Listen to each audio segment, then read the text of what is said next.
Assalamualaikum warahmatullahi wabarakatuh. Bismillah, alhamdulillah, wassalatu wassalamu ala rasulillah, wa la hawla wa la quwata illa billah, amma ba'd. Hadratal muhtaramin, para alim, para ulama, para sepuh yang saya hormati, alhamdulillah pada malam hari ini kita kedatangan Gus Hamim dari Tawang Gondang Legi. Kita bisa rutinan kajian hujjah aswaja.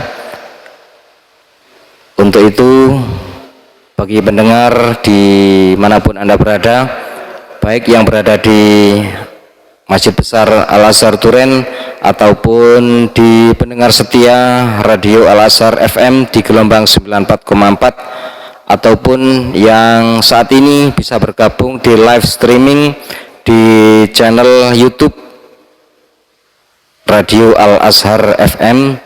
Mari kita dengarkan bersama-sama kajian yang akan disampaikan oleh Gus Hamim, yaitu kitab Hujjah Aswaja. Mari kita dengarkan dan kita simak bersama, semoga menjadi ilmu yang bermanfaat bagi kita semuanya. Saya selaku membawa acara, saya cukupkan sekian dan akhirul kalam. Assalamualaikum warahmatullahi wabarakatuh.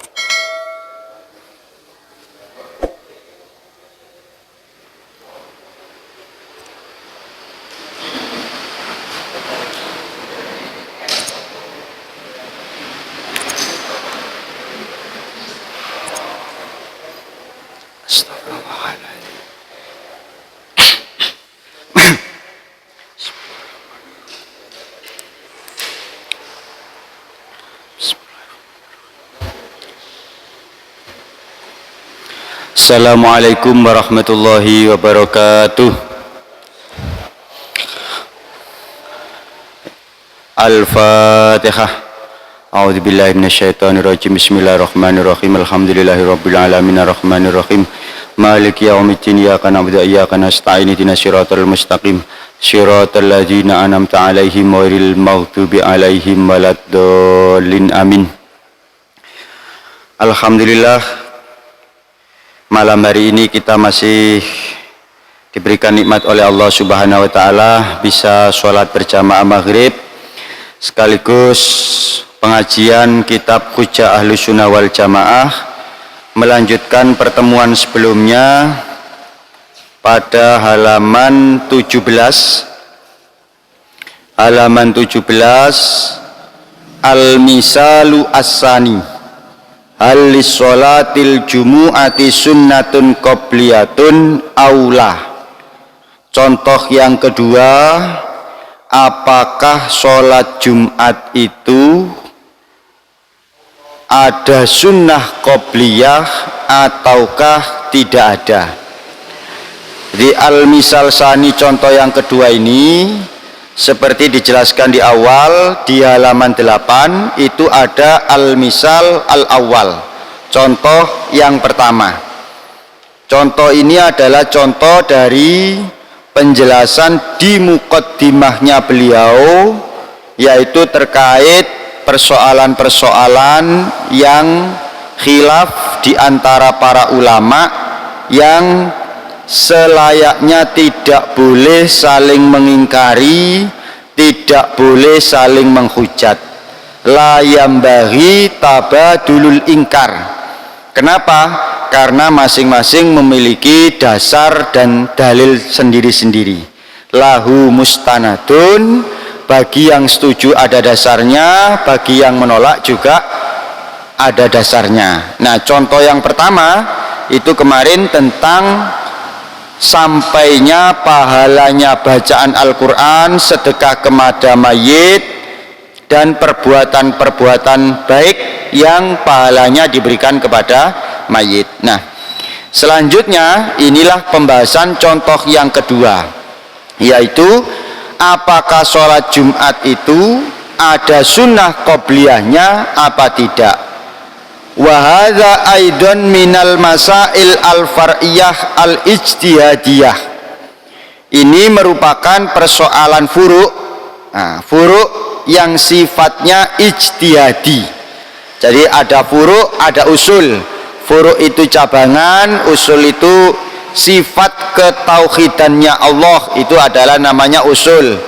Jadi kalau orang percaya kepada Allah, percaya kepada Nabi, percaya kepada malaikat, itu namanya persoalan yang usuliyah, usuluddin. Kalau furu'iyah diantaranya seperti contoh yang pertama kemarin, contoh yang kedua, sholat sunnah qobliyah Jumat, ini ada masyru' apa tidak, ini merupakan bagian dari furu'iyah. Ijtihadiyah ini artinya persoalan ini diijtihadi oleh para ulama, yang satu ulama dengan ulama yang lain mungkin saja ada perbedaan pendapat. Perbandingan dari ijtihadiyah itu adalah qot'iyah. Nah, kalau qot'iyah ini persoalan yang sudah pasti, yang sudah tidak ada perbedaan pendapat. Qot'iyah itu contohnya sholat 5 waktu, duhur, maghrib, ashar, isya, subuh, itu namanya qot'iyah. Diharamkan zina, diharamkan minum khamr, itu namanya persoalan yang qot'iyah. Lah ini bagian dari persoalan yang ijtihadiyah. Allati la yambaghi tabadulul ingkari fiha, yang mana tidak patut, tidak layak, tidak pantas kalau harus diingkari atau saling mengingkari terhadap persoalan sunnah qobliyah. Selanjutnya penjelasan terkait dengan hukum-hukum sunnah qobliyah. Amma syafi'iyatu faqalu, sedangkan Imam Syafi'i itu ndawuhaken, menyampaikan, Syafi'iyah maksudnya madhab Syafi'iyah, na'am lil jumu'ati sunnatun qobliyatun, benar bahwa sholat sunnah ini, sholat apa itu, sholat Jumat ini ada sunnah qobliyah. Kadduhri li hadisin fiha, sebagaimana sholat duhur karena ada hadisnya. Jadi sholat duhur itu ada napa qobliyahnya. Sholat Jumat ini juga ada qobliyahnya. Ziyadatun minal fakir, al fakir itu Kiai Ibnu Masyudi dari Pekalongan yang nyerat, yang nulis kitab ini. Jadi ini semua adalah ide atau pemikiran dari Mbah Ali Maksum selaku Rais Am PBNU yang keempat. Kemudian atas izin Mbah Ali Maksum ditulis oleh beliau Kiai Ibnu Masyudi. Nah, kemudian ditambahi ziyadatun minal fakir, itu maksudnya tambahan dari beliau Syekh Ibnu Masyudi. Di sampul niku sampun wonten. Nah, Ibnu Masyudi Sempangen Pekalongan, yang beliau berasal dari Pekalongan. Nah, ini ziyadatun minal fakir, ini berarti tambahan dari beliau. Wali khobari muslimin, dan karena ada khobar, ada hadisnya Imam Muslim, idza sholla akadukum al jumu'ata, jika salah satu di antara kalian ini melaksanakan sholat Jumat, fal yusolli qabla arba'an wa ba'da arba'an, maka sholatlah sebelum Jumat, yaitu sholat qobliyah Jumat 4 rakaat, wa ba'da, dan setelahnya yaitu ba'diyah Jumat sejumlah 4 rakaat. Wali khabari Turmudi, dan karena juga ada hadis dari Imam Turmudi, anna Ibna Mas'ud kana yusolli qoblal jumu'ati arba'an wa ba'da arba'an, sesungguhnya Imam Ibnu Mas'ud itu melakukan sholat sebelum sholat Jumat 4 rakaat, wa ba'da arba'an, dan setelahnya 4 rakaat. Ini yang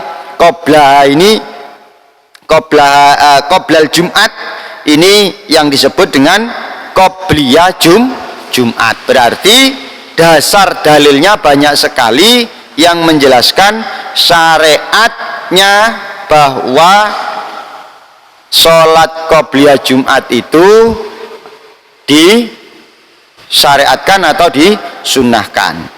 Wa dhahiru annau bitauqifin minan nabi sallallahu alaihi wasallam, dohirnya bahwasanya Ibnu Mas'ud itu tauqif itu artinya mendapatkan piulang pengajaran dari kanjeng Nabi. Nah, intaha, selesai keterangan tersebut diambilkan atau dikutip dari Bajuri. Nah, ba alif jim wau ro ya itu maksudnya adalah Bajuri itu merupakan kutipan dari teks ini.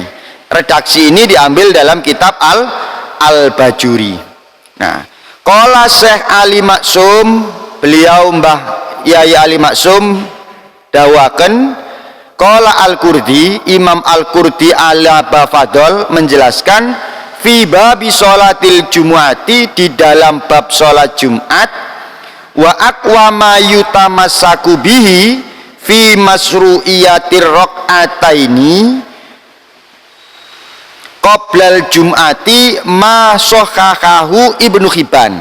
Lebih kuat-kuatnya dalil yang digunakan sebagai pegangan, dibuat tamasuk, dibuat pegangan fi masru'iyati raq'ataini, tentang disyariatkannya 2 rakaat sebelum Jumat, ma sohahahu Ibnu Hibban, yaitu hadis yang disahihkan oleh Ibnu Hibban min hadisi Abdullah bin Zubair marfu'an, dari hadisnya Abdullah bin Zubair yang berupa hadis marfu'. Nah, hadis marfu' itu biasanya gandengannya ada temannya 2, ada hadis marfu', ada hadis mauquf, ada hadis yang namanya maktu. Nah, hadis marfu itu hadis yang disandarkan kepada kanjeng Nabi. Ma udhifa ilan Nabi itu namanya hadis marfu, hadis yang disandarkan kepada Nabi. Kalau hadis mauquf, ma inta isnadu ila sahabi, jadi hadisnya itu tidak sampai kepada Rasulullah tapi kepada sahabat. Kalau maktu itu ma intaha isnadu ilat tabi'i, sampai kepada tabi'in, tidak sampai kepada sahabat apalagi kepada Rasulullah, itu hadis maktu. Maka ini hadisnya marfu, sampai sanadnya sampai kepada Rasulullah, berarti kuat hadis ini. Bunyinya hadis ma min sholatin illa wa baina yadayha raq'atani, tidak ada sholat kecuali wa baina yadaya, dan di antara 2 sholat itu adalah 2 rakaat. Qalahu fi Fathil Bari. Nah, sehingga hadis ini, jadi semua sholat itu pasti sebelumnya itu, kalau ada sholat itu sebelumnya pasti dimulai dengan 2 sholatan. 2 sholatan itu sholat qobliyah. Jadi semua sholat itu ada qobliyahnya. Sholat fardu mulai zuhur, asar, maghrib, isya, subuh, termasuk Jumat itu ada sholat sholat qobliyahnya. Nah, ziyadatun minal fakir, tambahan dari al-fakir. Al-fakir niku Yai Ibnu Masyudi tadi itu. Wa fi Fathil Wahab juz awal Soifa 56, dalam kitab Fathul Wahab dalam juz yang pertama Sohifa 56 dijelaskan khobarus Shaykhaini, ada khobar atau hadis dari Shaykhaini, yaitu hadis yang diriwayatkan oleh Imam Bukhari Muslim, baina kulli adzanaini sholatun, di antara 2 azan itu ada sholat, di antara 2 azan ada sholat. 2 azan itu maksudnya kan ini sholat Jumat, ini ada 2 azan. Azan yang pertama umumnya masjid-masjid di mriki, azan yang pertama itu adalah azan menunjukkan waktu sholat duhur ini sudah masuk. Nah, baru setelah itu ada sholat qobliyah. Nah, karena sholat qobliyah itu syaratnya, qobliyah apapun, duhur, subuh, maghrib, syaratnya itu 1, masuk waktunya. Kalau maghrib berarti masuk waktu maghrib, kalau isya berarti masuk waktu isya. Kalau sekarang ini apa namanya, Boleh mboten melaksanakan sholat qobliyah isya? Tidak, Bu. Tidak boleh. Kenapa tidak boleh? Karena belum masuk waktu isya. Maka syarat yang pertama adalah masuk waktu. Kalau qobliyah isya masuk waktu isya, kalau qobliyah maghrib masuk waktu maghrib. Yang kedua, sholat itu belum dilaksanakan. Kalau isya berarti sholat sebelum sholat isya. Kalau maghrib berarti sebelum sholat maghrib. Lah kalau sekarang sholat qobliyah maghrib ini tidak boleh, waktunya sudah tidak ada, karena qobliyah itu maksudnya sebelum. Maknanya qobla itu artinya sebelum. Qobliyah maghrib sebelum waktu maghrib. Nah, paham nggih? Jadi kalau ada undangan tahlil, kundangan keduri, dimohon rawuh ten kediaman, nah Pak Budi misalnya ba'da isya. Lah niku nggih maksude nggih setelah sholat isya pas, mboten kok jam 12 wengi. Jam 12 wengi niku lak ya ba'da isya niku ya, setelah isya. Tapi maksudnya kalau ba'da isya itu ya setelah isya pas, setelah wiritan dan seterusnya acara kendurian. Nah, kalau ada orang kok datang setelah isya, nah apa itu namanya, diundang ba'da isya kendurian, misalkan 40 harian atau khol, diundang ba'da isya, datangnya jam 12 malam. Loh, ini undangannya kan setelah isya, wong ba'da isya. Iki jenenge bener tapi niki keblinger. Wong sing ngengel perkara. Lah sakniki niku wong iki kathah ngoten niku. Ngengel ke perkara. Ba'da isya niki maksudnya sampun isya. Lah jadi napa wau kula baleni malih, syaratnya 1 qobliyah niku masuk waktu. Berarti lek niki isya belum masuk waktu qobliyah isya. Yang kedua, belum melaksanakan sholat tersebut. Kalau isya berarti nggih sebelum sholat isya. Kalau jumatan berarti masuk waktu duhur dan sebelum melaksanakan sholat Jumat. Nah, kemudian selajengipun, apabila orang itu mau melaksanakan qobliyah tetapi imam sudah khutbah, dia belum melaksanakan qobliyah. Kalau orang itu sudah berada di masjid, jadi orangnya sudah ada di masjid, ini tidak diperbolehkan. Jadi orangnya ada di masjid, imam khotib niki khutbah, maka tidak boleh melakukan aktivitas termasuk sholat. Niki hukumnya haram, karena kewajibannya adalah insot, mendengarkan dengan serius apa yang disampaikan oleh khotib. Paham ya? Tapi kalau baru datang kok imam sudah napa namine, sudah khutbah, maka yang baru datang ini boleh melakukan sholat tahiyatul masjid yang sekaligus qobliyah hanya 2 rakaat. Karena orang masuk masjid niku disunnahkan untuk menghormati masjid yang berupa tahiyatul masjid. Mboten kudu diniati tahiyatul masjid, sing penting pertama kali melbu masjid niku berupa sholat. Lek misale sholat maghrib wau misale kok dugi pun sholat, imame pun sholat, nggih mboten usah sholat qobliyah utawa sholat tahiyatul masjid, langsung melu imam. Secara otomatis ini sudah dapat kesunahan tahiyatul masjid. Nah, karena tahiyatul masjid itu yang penting masuk masjid pertama kali aktivitasnya berupa sholat. Paham ya? Nah, jadi itu, maka kalau baru datang Jumat, Jumat niku nggih, Jumat kok imam sudah khutbah, sholatnya 2 rakaat, rakaataini khafifataini, 2 rakaat sing gelis niku cepet niku maksudnya bukan kesusu-susu. Jadi dalam bahasa fikih itu ada khafif, ada isra. Isra niku kesusu-susu, cepet-cepetan. Itu tidak ada syariatnya. Lek khafif niku maksudnya cepat itu ngambil yang pokok-pokok bacaannya. Nah, misalkan baca subhanallahnya itu cukup 3 kali. Niku maksudnya khafifai ini niku ngoten niku, cepet. Bukan 11 kali. Nah, paham nggih? Jadi sholat dengan cepat itu maksudnya bukan groyok-groyok kesusu mboten, tapi diambil secukupnya, tidak sampai mengambil ke 11 bacaannya itu, tasbihnya.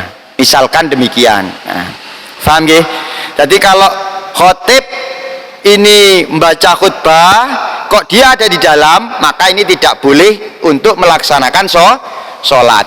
Tapi kalau dia baru datang, khotib sudah khutbah, boleh, tapi dengan khafif tadi itu cepat, hanya 2 rakaat. Nah, itu tata caranya tahiyatul masjid. Tapi nah, perlu diperhatikan juga, tahiyatul masjid ini bisa diganti dengan yang lain. Nggih menika subhanallah walhamdulillah wala ilaha illallah wallahu akbar. 3 kali atau 4 kali. Niku sebagai pengganti dari sunnah qobliyah 2 rakaat. Subhanallah walhamdulillah wala ilaha illallah wallahu akbar. Itu dibuat kalau tidak memungkinkan. Maksudnya terus pundi? Misalkan ada acara pengajian jam 9 malam. Nggih lek masjid ombo kaya ngeten iki, saged salat di pojokan mriku. Kan kadang ada masjidnya yang sempit, enggak ada napa namine serambinya, semuanya ruangan dalam. Nah, peserta pengajian itu kan biasanya memang senengane mojok-mojok ngeten iki kan, mboten enten sing maju ngeten iki. Nah, kecuali lek di murid baru maju. Nah, ten pojok. Nah, mboten prayugi kalau yang baru datang kemudian sholat sunnah 2 rakaat di depan niki. Nah, kecuali kalau di belakang kayak ini kan longgar, baru datang ada acara pengajian sholat tahiyat di belakang mboten masalah. Tapi kalau tempatnya nggak cukup, nggak ada serambinya, muter, nah ini kan tidak bisa sholat sunnah tahiyatul masjid. Tidak prayugi kalau di hadapan orang tiba-tiba dia sholat sunnah tahiyatul masjid. Lah ini bisa diganti dengan subhanallah walhamdulillah wala ilaha illallah Allahu akbar 3 kali atau 4 kali langsung duduk. Mboten pantes, mboten prayugi kalau dia di tengah-tengah langsung melaksanakan tahiyatul masjid. Nah, itu bagian dari napa namine etika. Kemudian summa qala asy-syekh wa qala al-Qurdi, Syekh maksudnya Mbah Syekh Ali Maksum ini menyampaikan wa qala al-Qurdi, dan si al-Qurdi menyampaikan dawuh wa raaitu naklan, saya melihat naklan mengutip Ansarhil Miskat dari kitab Syarah Miskat Limula Ali Al-Qori, yang ditulis atau dikarang oleh Syekh Mula Ali Al-Qori, mana suhu yang teksnya itu nasnya berupa waqad jaa bisanadin jayyidin, dengan sangat yang baik, kama qalahu al-Iraqi, sebagaimana yang disampaikan oleh Imam al-Iraqi, annahu sallallahu alaihi wasallam, pilih kanjeng Nabi Muhammad sallallahu alaihi wasallam kana yusolli qabla arba'an, nek kanjeng Nabi niku ngelampahi sholat sunnah 4 rakaat. Terus dalilnya 4 rakaat 2 rakaat, secara garis besar dalilnya melaksanakan sholat sunnah qobliyah itu banyak sekali atau sangat kuat. Wa fi sunani Tirmidzi, dalam kitab Sunan At-Tirmidzi li Ahmad Syakir, kitab Sunan Al-Tirmidzi yang dikarang oleh Ahmad Syakir, fi babi ma jaa yuqrabi fi sholati subhi yaumal jum'ati, dalam bab yang menjelaskan bacaan yang dibaca pada waktu sholat subuh pada hari Jumat, sholat subuhnya hari Jumat, Di sana dijelaskan mana suhu, nasnya atau teksnya itu berupa kana Ibnu Umar, Abdullah Ibnu Umar putranya Sayyidina Umar bin Khattab, yutilu as-sholata qoblal Jum'at, beliau memanjangkan sholat sebelum Jumatan, wa yusolli ba'da rok'ataini, dan sholat setelahnya 2 rakaat fi baitihi, di dalam rumahnya. Nah, jadi di dalamnya ini melakukan sholat ba'diyah.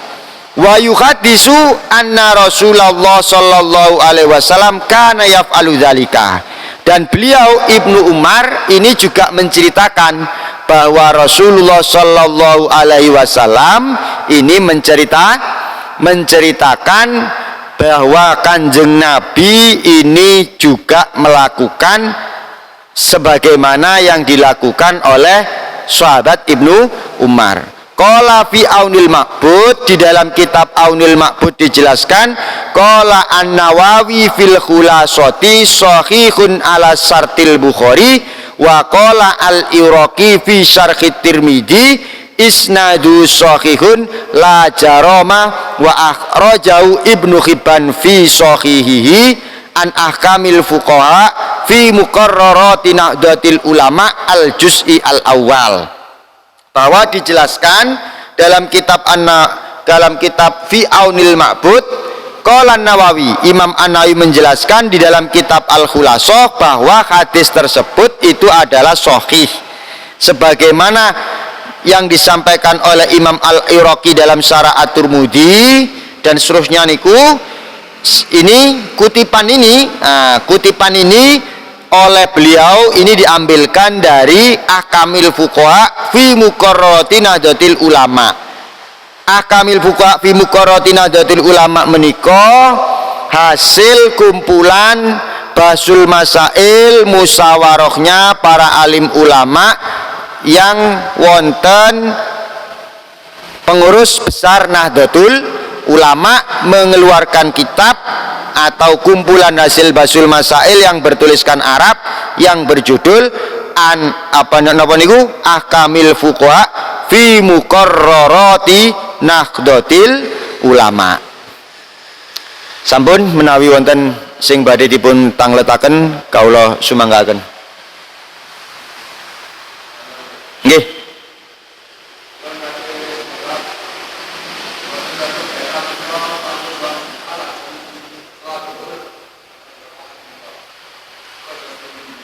Oh nggih. Lah menika melihat situasinya. Maksudnya ngeten. Kalau situasinya niku sudah sah, Jumatannya sudah dipastikan sah, lah ini maka tidak disyariatkan. Nah, kalau persoalan itu tidak disyariatkan, kalau orangnya tahu maka ini hukumnya haram. Kalau orangnya tahu. Kenapa kok begitu? Ini seperti talaub bil ibadah. Ibadah itu digunakan main-main. Tapi kalau tidak tahu, tidak apa-apa. Nanti jadi sholat sunnah mutlak. Nah, sholat sunnah mutlak. Kalau tidak tahu. Tidak tahu itu tiba-tiba sekarang sholat isya. Tidak tahu.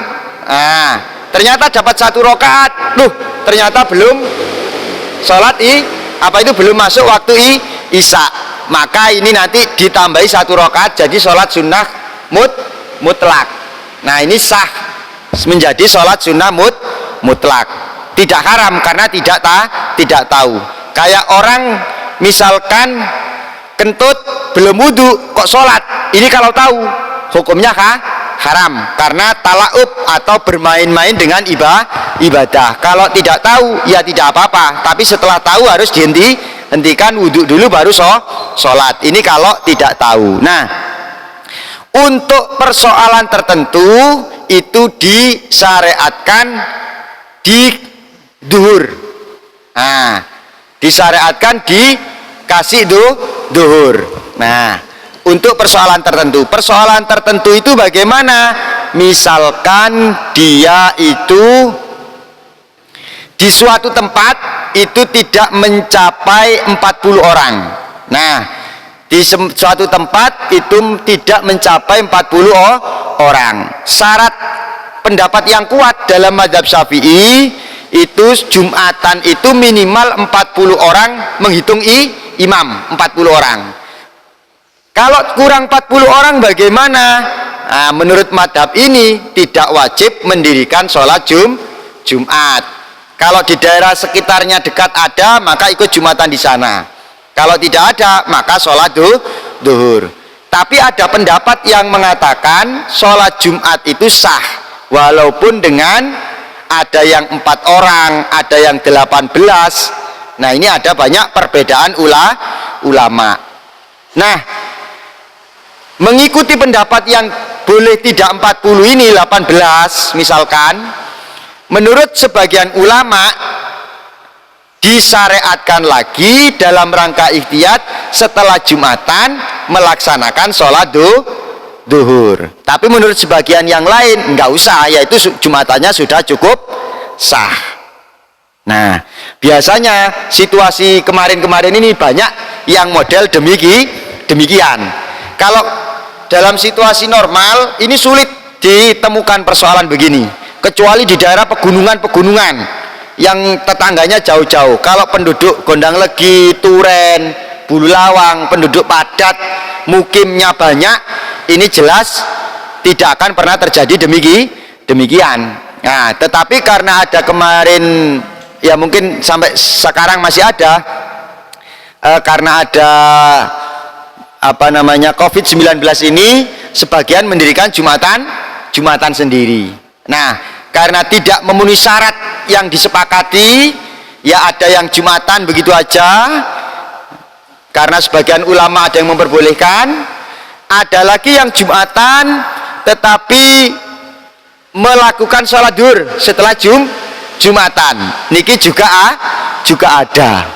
Nah, ada juga yang tidak Jumatan, langsung sholat duhur. Semuanya ini ada pendapatnya ulama masing-masing. Yang penting kalau situasi seperti ini, yang penting dikoordinasikan bagaimana baik dengan tokoh-tokoh masyarakat dan pihak-pihak yang menjadi berkepentingan, pihak pemerintah dan seterusnya, agar tidak terjadi kekacauan, begitu ya, atau kegegeran, konflik, baik konflik dengan pemerintah atau konflik dengan sesama tetangga. Nah, nanti akan bikin Jumatan sendiri akan menjadi kacau juga. Lah, ini tergantung situasi tempat masing-masing. Akan tetapi demikian, tadi itu tetap ada pendapat yang memperbolehkan dalam situasi tertentu. Nah, kinten-kinten mekaten. Nggih, tos pundi? Nggih, sekedap. Waalaikumsalam warahmatullahi wabarakatuh.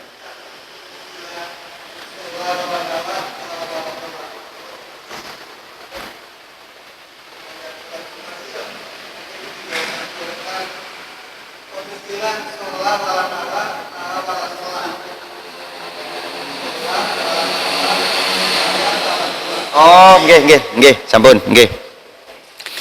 Dados ngeten. Salat Jumat itu 2 rakaat. Itu untuk semua jamaah 40 niku nggih. Nah, lek wong sing telat dos pundi? Nah, jadi ada orang telat dos pundi? Kalau dia telat, imam itu rakaat kedua, nah, sebelum rukuk, nah, sebelum selesai rukuk, berarti dia masih dapat 1 rakaat. Paham nggih? Ukurannya kan rukuk rakaat niku.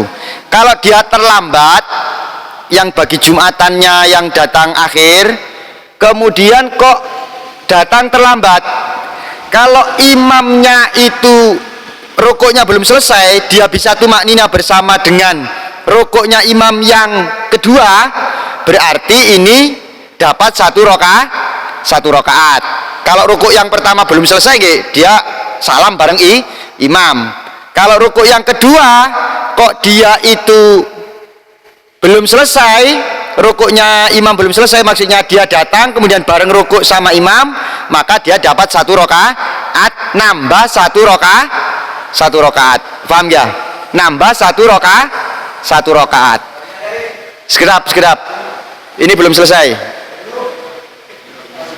Ini dapat satu rakaat. Nah, kemudian kalau dia itu datangnya setelah rukuk, berarti rakaat yang kedua, baik dia waktu sujud di rakaat yang kedua atau waktu tahiyat, dia kok datang. Nah, maka dia tetap niatnya sholat Jumat, tetap niat sholat Jumat, tapi dia tidak nambah 2 rakaat, tapi nambah 4 rakaat. Jadinya dia sholat duhur. Maka dia sholat, artinya sholat duhur walanawa, dia tidak niat sholat duhur, niatnya sholat Jumat, tapi akhirnya jadi sholat duhur. Lah kejadiannya seperti contoh yang paling terakhir. Nah, paham nggih? Nah, niku sholat wala nawa untuk yang kasus niku. Nggih, kasus lain banyak, tapi kalau dalam bab Jumat persisnya niku. Nggih, bagaimana? Nggih. Saya karena ngaji saya ini baru kali saya dengar ada hukum sholat Jumat masbuk. Nggih. Kalau kita tadi dua pertama tak lengkap, berarti itu masbuk. Padahal dikatakan bahwa hasil data maka kita tinggalkan jual beli tetap wajib. Karena itu lebih baik beberapa hal. Nah, kok ini masbuk? Apakah sebaiknya kalau kita masuk itu tak usah Jumatan, tak usah dijual? Karena saya yang terbangun ini ada sholat Jumat masbuk. Apakah kita dijual aja, tak usah Jumat, boleh aja orang aja wis. Pak, boleh dijual. Bagaimana jawabnya ini? Terima kasih. Nggih, baik. Monggo yang sebelah situ sekalian. Nggih. Kita positif thinking ya, masalah tadi itu setelah Jumatan kok sholat Nggih. Jumat gitu ya. Mungkin itu Pak Ustadz harus orang yang mengerti bahwa yang berubah mungkin ada kurang dalam hukumnya. Jadi dia menambahi untuk menggunakan tapi dia sholat Oh, sholat maksudnya di sendirian. Oh, bukan jamaah. Oh ya. Jadi saya sambung ya. Jadi itu juga dibalik. Makmum itu juga harus positive thinking kepada imam. Nah, jadi dalam bab wirai itu artinya menjaga diri dari perkara subhat yang tidak jelas. Halal aja harus ditinggalkan. Wirai itu artinya menjaga perkara yang masih belum jelas, apakah ini halal, apakah haram. Yang paling banyak difahami itu di makanan, harta. Nah, itu jelas. Tapi bukan hanya itu, wirai itu termasuk menjaga hati tidak suudon pada orang, itu juga bagian dari wirai. Selama tidak nyata-nyata, ada lubang besar di sarungnya, oh berarti auratnya. Selama tidak jelas-jelas demikian, maka kita harus tetap husnudon. Itu bagian dari wirai. Itu adalah wirai, itu artinya orang yang menjaga. Nah, halal aja dijauhi agar tidak terjerumus kepada barang yang subhat dijauhi agar tidak terjerumus kepada barang yang haram. Lah, itu tidak hanya makanan. Nah, tapi juga husnudon itu juga bagian dari wirai. Nah, selanjutnya tadi itu apakah ada dalam semua itu ada aturan mainnya. Makanya kita pertama kali itu persoalan ini kita pertama kali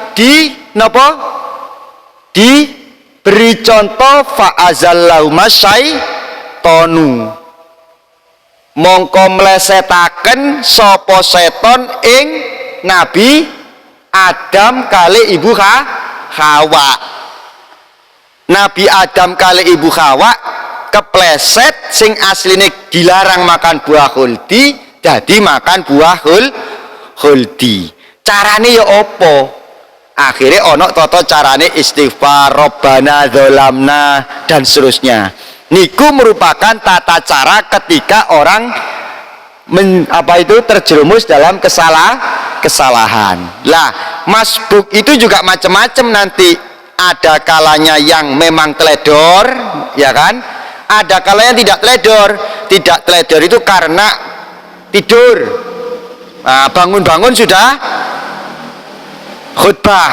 Kemudian ya kejeding macam-macam, kesini sudah ketinggalan. Atau memang ada keperluan mendadak. Misalkan ada orang tabrakan, harus ditolong. Nah, semuanya ini adalah ada caranya. Lah, kalau ternyata sudah ketinggalan, maka caranya seperti yang saya sampaikan tadi. Kalau masih dapat 1 rakaat, maka nambahnya 1 rakaat. Tapi kalau tidak dapat rakaat sama sekali, nah, gambarannya imam selesai rukuk yang kedua, maka dia harus sholat duhur, tetap ikut jamaah, tetap niatnya usolli fardhol Jumat, tetapi nambahnya 4. Nah, karena syaratnya dia bisa ikut sholat Jumat itu dia harus idraku rok'ah, menemukan 1 rakaat. Nah, soal dosa dan tidak dosa itu nanti kalau dia Jumatan dan tidak Jumatan itu ada. Kalau dia sembrono itu namanya nopo? Berdosa. Kalau tidak sembrono tidak berdosa. Tetapi meskipun demikian tetap ada mekanisme cara mengganti. Jadi ada, kalau dalam usul fikih itu ada istilah hukum wad'i, hukum taklifi. Gampangnya ngeten. Nek sampean niku mecahno kocone tanggane iki lek sengaja iki dosa. Paham ya? Sengaja ganggu iki dosa. Tapi lek gak sengaja melaku ternyata moro keluwen mulai teko masjid, moro goyang ngerubuhi kocone tanggane. Lah niki mboten dosa. Tapi lek wis pecah, mbuh sengaja mbuh gak sengaja tetep wajib ganti. Hukum asale tetep wajib ganti, kecuali lek mbek wonge ikhlasno. Tapi hukum aslinya ini tetep wajib ganti. Tapi lek sengaja iki dosa, nek gak sengaja gak dosa, tapi tetep wajib ganti kaca sing pecah. Lah sing parah niku salah wis sengaja gak gelem ganti. Biasanya lek sengaja iku malah sing gak gelem ganti. Lek sing gak sengaja iki malah njaluk sepuro. Biasanya pancene ngoten niku. Wong lek salah niku akan terjerumus ke banyak kesalahan. Wong lek apian niku salah titik ae njaluk sepuro. Wong lek akeh nyala-nyala iki biasanya gak tau njaluk sepuro. Contohnya kayak ngoten niku. Wong lek sengaja ngantem niku biasanya malah gak njaluk sepuro, ya gak kepingin ganteni. Lek gak sengaja malah njaluk sepuro ya kepingin ganteni. Paham ya? Jadi kalau nanti sengaja ceroboh tadi itu terkait dengan dosa taklifinya, dosa dan tidak sahnya. Tapi tanggungan kewajiban melaksanakan Jumat ini tetap prosedurnya seperti yang saya sampaikan tadi. Kiranten cukup nggih? Mugi-mugi manfaat. Bilih mboten cekap saged dipun lanjutaken pertemuan berikutnya 1 bulan 18 ke depan insyaallah. Nggih.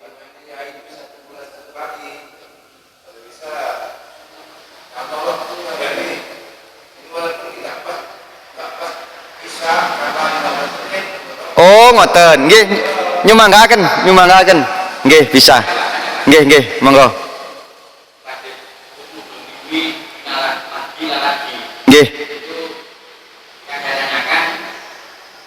Talqin itu ada ikut itu atau ada yang lain.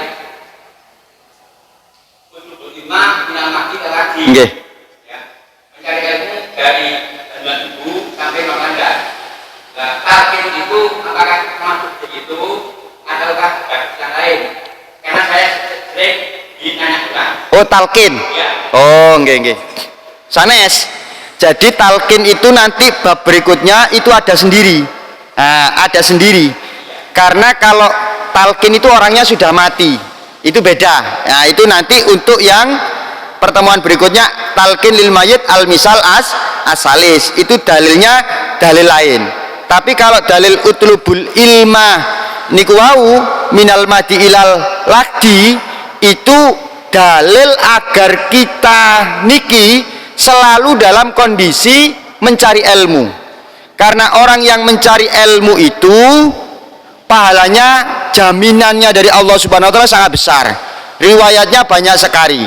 Imam Ghazali itu menyampaikan banyak sekali, diantaranya nanti mati syahid, diantaranya mati dalam kondisi husnul khotimah, dan banyak sekali fadilahnya.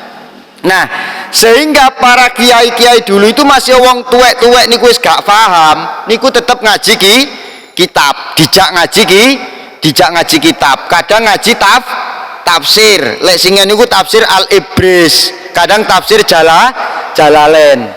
Kadang sing diterangno nggih wis gak paham, tapi kan tetap dicatat beliau itu nanti kalau mati adalah mati yang dalam keadaan tolabul ilmi. Nah, kados kula panjenengan sedaya niki kan wis niate ben mriki ada ngaji, selalu mau ikut ngaji, maka kita dicatat sebagai tolabul ilmi, sehingga sak waktu-waktu mati kula lan panjenengan sedaya niki termasuk ada hadis utlubul ilma minal mati ilal ladi. Cara mati kula lan panjenengan sedaya niki matine mati sahid kaya wong mondok. Cuma berhubung wis ndek anak bojo, ndek kewajiban nyambut gawe, mondoke gak iso ndek pesantren, ya ndek pondoke dhewe utawa ndek pondoke maratuwane. Malah penak lek ndek pondoke maratuwane.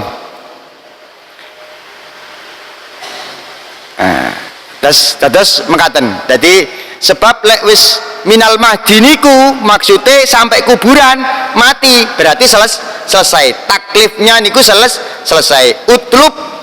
Utlub nyupriyo golek ilmu sapa sira minal mahdi awit saking gandulan. Gandulan berarti masih kecil. Lek masih kecil ilalati sampai mati. Karena kalau sudah mati tidak tertaklif. Lah, kalau anak kecil kan belum mukalaf, belum tertaklif. Maka yang berkewajiban menikah sinten? Orang tuanya. Dilatih, diajak ke masjid, ke majelis taklim. Kalau gendong itu dilatih dengan dibacakan sholawat, dibacakan Quran. Itu nanti akan mudah ngajinya. Nah, kalau sudah sedang masa minal madi, dalam masa naruh pondasi istilahnya, kados masjid ini kalau pondasinya kuat, di atas itu ada goyang-goyang dikasih apa aja, ini kan tetap kuat. Tapi kalau pondasinya nggak kuat, ya bisa rubuh. Anak itu masa-masa pondasi sejak lahir. Lah kalau masa-masa pondasi yang minal mahdi tadi itu dalam masa bandulan itu diajak ke jaran kepang, ya kan, gendangdutan, orkesan, itu kalau diajak ngaji baca Fatihah itu ruwet begitu, ya kan, dibaca at-tahiyatul mubarakatuh 11 cerita ayat itu ruwet. Tapi kalau krungu lagu-lagu langsung, kalau lihat jaran kepangan langsung bisa nirukan. Terus bapaknya ngamuk-ngamuk ke anaknya, warek kok goblok, padahal sing ngajari biyen waktu gendongan sing ngejak nang jaran kepang, sing ngejak nang dangdutan orkesan sinten? Bapakne utawa emboke. Lah itu makanya minal mahdi ilal lahdi menika napa namine? Mulai tasik alit ini harus diajarkan dengan cara dipraktekkan, karena ilmu inilah ilmu yang menurut Imam Ghazali dalam kitab Ihya ini yang akan bisa menancapkan di hati. Jadi banyak baca Al-Quran, banyak baca sholawat, itu yang akan menjadi kokoh imannya, akidahnya kokoh. Itu baca Al-Quran, baca sholawat, mendengarkan orang baca Al-Quran, ini adalah bagian daripada mengokohkan akidah, keimanan, biar selamat. Makanya minal mahdi ilalahdi terus. Nggih. Enten malih? Nggih. Nggih. Sholat sunat setelahnya asar dan sholat sunat setelahnya subuh itu ada barang yang menjalankan. Apakah ada hadis yang melarang, Pak? Oh nggih. Jadi ada beberapa waktu ingkang napa namine dipun haramaken untuk melaksanakan napa namine makruh tahrim, atau hukumnya makruh tahrim niku sami dengan hukumnya haram. Itu diantaranya waktu istiwa. Waktu istiwa itu pas matahari noncer, ini jarang ini. Yang berikutnya adalah setelah sholat asar sampai masuk waktu maghrib. Nah, kemudian setelah sholat subuh sampai waktu duha. Nah, ini tidak diperbolehkan untuk melaksanakan sholat apa saja kecuali sholat yang sababnya takodum. Maksudnya sholat apa saja tidak boleh pada waktu setelah asar, kecuali sholat tertentu. Sholat tertentu itu sholat yang sababnya didahului, seperti sholatnya jenazah, itu boleh. Jadi setelah melakukan sholat asar itu kok melakukan sholat jenazah, ini hukumnya boleh. Nah, tapi kalau sholat ba'diyah ini tidak ada masyru'iyahnya. Nah, kadang-kadang memang orang itu yang paling banyak itu ada yang dilaksanakan itu sholat mu'akad. Mu'akad itu ada 10. Jadi mu'akad itu ada 10, selainnya itu ada sunnah tapi tidak mu'akad. Mu'akad itu ada 10, 2 rakaat sebelum subuh, 2 rakaat sebelum duhur, kemudian 2 rakaat setelah duhur, kemudian 2 rakaat ba'dal maghrib, 2 rakaat ba'dal isya. Satu hari satu malam sholat rawatib yang mu'akad itu jumlahnya ada 10. Mu'akad itu artinya Rasulullah menekankan betul seakan-akan ini fardu. Saya ulangi, 2 rakaat sebelum subuh, 2 rakaat sebelum duhur, kemudian betul qoblal asar tidak mu'akad. Nah, sebelum duhur 2 rakaat, setelah duhur, kemudian setelah maghrib 2 rakaat, setelah isya. Lah, kalau setelahnya sebelum asar bagaimana? Sebelumnya asar itu ada sunnah rawatib niki enten. Sebelum maghrib juga ada, sebelum isya juga ada, tapi tidak muakkad. Nah, kalau setelah asar sama setelah subuh niki mboten enten, bahkan tidak diperbolehkan. Nggih. Monggo.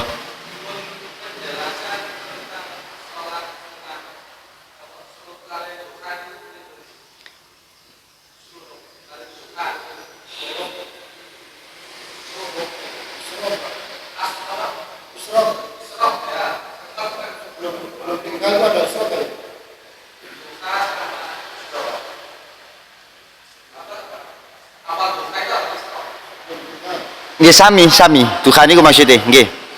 Jadi surate srengenge niku maksudnya nggih. Artine duha itu minimal 2 rakaat, kemudian maksimalnya itu nopo 8 rakaat, 2 kali salam.